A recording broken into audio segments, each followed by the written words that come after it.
अलबेले किस्सों की दास्तां के सिलसिले शुरू हुए, बनके कहानियां कहानियां।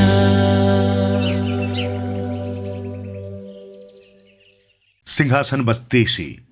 आइए सुनते हैं 18वीं पुतली की कहानी। ठहरो राजा भोज, मैं भी इस सिंहासन की एक पुतली हूं। मेरा नाम जयलक्ष्मी है।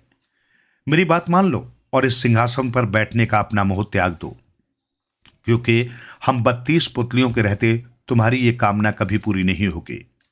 तुम राजा विक्रमादित्य के समान दानवीर और त्यागी नहीं हो। पहले महाराज विक्रमादित्य के समान बनो, तभी इस सिंहासन की ओर कदम बढ़ाना। मैं भी तुम्हें एक कथा सुनाती हूं। इस कथा को सुनकर इस बात पर विचार करना, क्या कभी तुमने ऐसा दान किया है? अगर किया है तो अवश्य सिंहासन पर बैठना, तुम्हें कोई पुतली नहीं रोकेगी। लेकिन यदि तुमने झूठ का सहारा लिया और सिंहासन पर बैठ गए तो हम 32 की 32 पुतलियां निर्जीव हो जाएंगी और इस सिंहासन की शोभा और चमक खत्म हो जाएगी।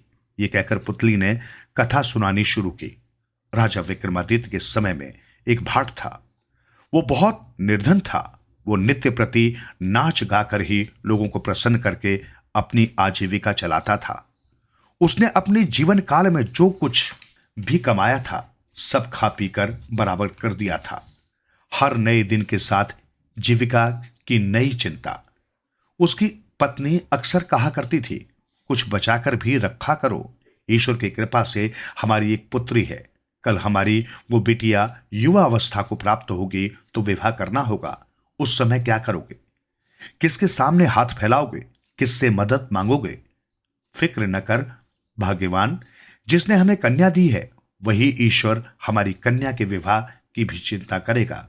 शादी विवाह भी उसी की कृपा से होते हैं। हमें चिंता करने की कोई आवश्यकता नहीं है। भाट ने अपनी पत्नी को समझाते हुए कहा।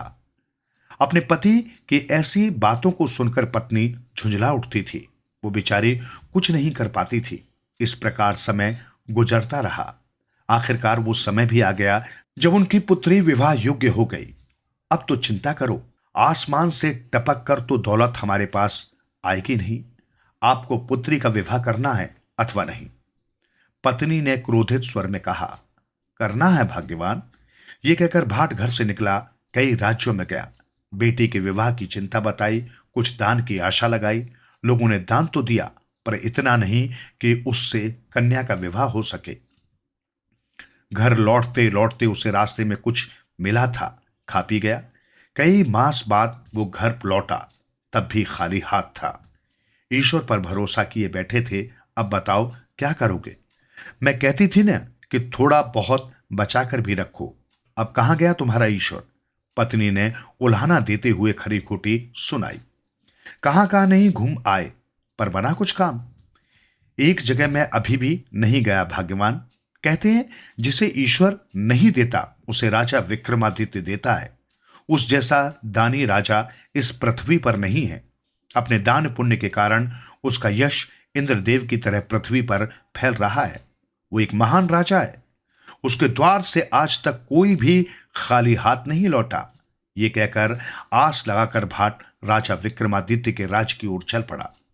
राज दरबार में पहुंचकर राजा का अभिवादन किया और अपने आने का अभिप्राय बताते हुए कहा, महाराज, मैं कर्म से भाट हूं। नाच गाकर कमाना खाना मेरा पेशा है।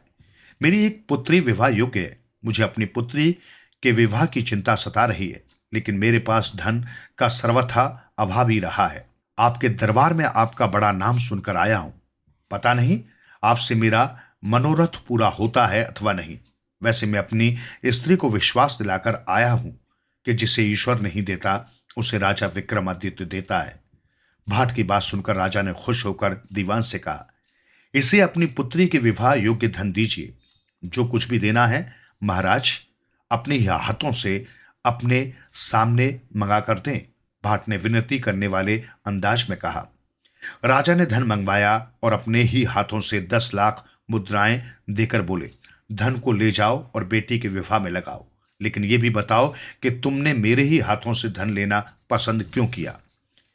इस दृष्टि से कि आपने दीवान से अपनी पुत्री के विवाह योग्य धन देने की बात कही थी। दीवान अपनी पुत्री के विवाह योग्य धन देता, आपके हाथ से आपकी पुत्री के विवाह योग्य धन निकला, निश्चित ही दीवान के हाथ की अपेक्षा आपके हाथ से धन मेरे हाथ में अधिक ही आता। भाट के कथन से राजा प्रसन्न हुआ। भाट धन लेकर वहां से चला तो 2 जासूस राजा ने उसके पीछे लगा दिए, ये जानने के लिए कि ये 10 लाख रुपयों का क्या करता है।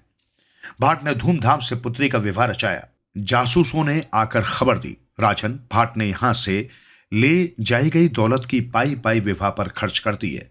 उस धन में से इतना भी नहीं बचाया कि अगले दिन के भोजन का भी प्रबंध हो सके।